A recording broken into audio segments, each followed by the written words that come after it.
សូមជម្រាបសួរខ្ញុំសូមណែនាំឈ្មោះខ្ញុំនិងឈ្មោះហឹមស៊ីនឿនមកពីក្រុងព្រះសីហនុហើយឥឡូវហ្នឹងខ្ញុំបានរៀនវគ្គបណ្ដុះបណ្ដាលចំនួន2ថ្ងៃនេះក៏បានចំណាប់អារម្មណ៍ការរៀនសូត្រនិងជាផ្នែកគំនិតខ្ញុំជានរណាខ្ញុំឈរកន្លែងណាខ្ញុំកំពុងធ្វើអ្វី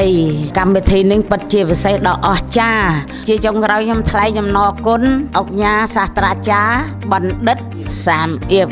សូមថ្លែងអំណរគុណដល់គណៈចាក់តាំងសូមថ្លែងអំណរគុណសិក្ខាកាមទាំងអស់និងគោរពសាស្ត្រាចារ្យបណ្ឌិតចនីលោកខិតខំណែនាំពង្យល់ឲ្យយើងបានចេះដឹងខ្ញុំសូមកើតសរសើរឲ្យយកចិត្តទុកដាក់ណាស់តាំងពី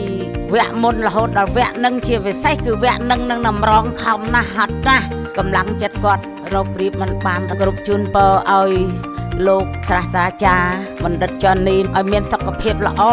កម្លាំងមាំមួនប្រាជ្ញាជ្រាលវៃដើម្បីដឹកនាំបន្តកូនចៅទៅថ្ងៃអនាគតទៀតសូមអរគុណ